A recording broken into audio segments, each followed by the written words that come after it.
2 suitcases of drugs in the car. I look around the table, there's Elton John, his billionaire and celebrity friends, and I'm sat there having dinner with these people thinking, wow. My dad's ex-forces, so my dad was in the Scots Guards, so I've always kind of wanted to follow in his footsteps. I'd say Afghanistan was by far the tour with the most combat and the most fighting, and there it was relentless, unforgiving, it was a regular thing.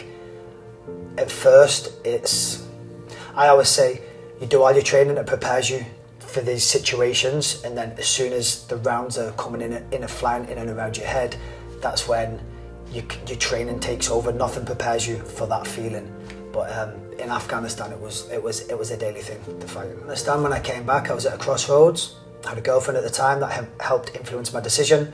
I was either going to get keen, go down the special forces route, like some of my friends did, or pursue a career in close protection. I started off working in and around London, red carpet events, networking, trying to get my name out there, get more work. I met a guy that had a contract that looked after Elton John. He's put me forward for the interview. Had an interview with David, went really well. Then that was the first summer in 2009 I was out there, and then I did 4 summers with Elton John. That was through that contact, and then at the same time I worked for another company, ex-Special Forces, that was looking after super yachts transiting through the Indian Ocean, the Gulf of Aden, and I was on one of the first jobs with one of the directors, got on really well. They looked after some of the global elite families, if you like, so built up a reputation on the yachts with them. Then they put me forward for these families also. So from 24 to 29, my life was literally Mediterranean, Caribbean, America, Bahamas. It was just to and fro. Summers in the south of France with Elton John. Before and after that was with the families, and then, yeah, just loads of the same. I say most pinch me moment with Elton, we were sat on board a super yacht, anchored off the Bay of Saint-Tropez. I'm sat at the dinner table with the other security guy. I look around the table, there's Elton John, his billionaire and celebrity friends, and I'm sat there having dinner with these people thinking, wow, this kid from Sunderland, told he'd fail at school, sat amongst these people.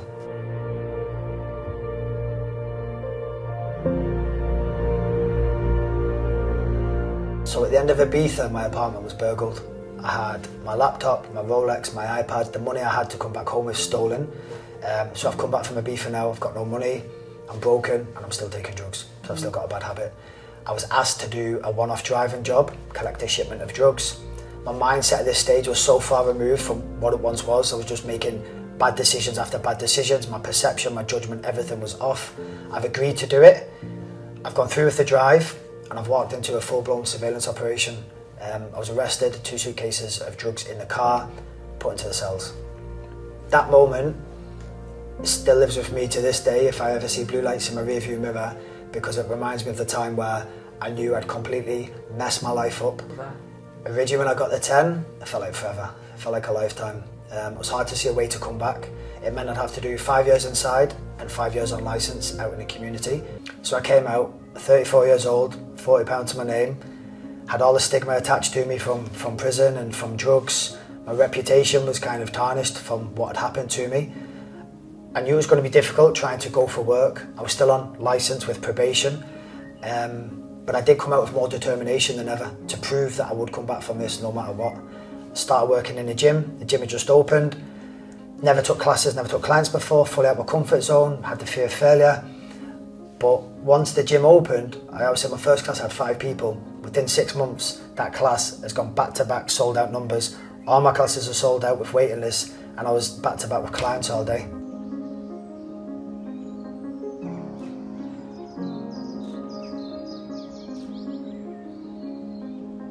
The past does not define you, we all make mistakes. What truly matters and what will define us is how we come back from them. So whatever mistakes you make, I always say use them as lessons. I've proved that I made a big life-changing mistake. I thought my life was over, I hit rock bottom. I was the most stressed, depressed I've ever been in life. So the only way for me to go then was up, but it does start with the mindset shift. I had to want it, and then obviously I had to take action. I want to build my fitness community, my hiking community, but also I do want to start sharing my story, sharing my message, showing people that we can come back from mistakes. Life is challenging, we'll all make mistakes, but how we come back from them that matters.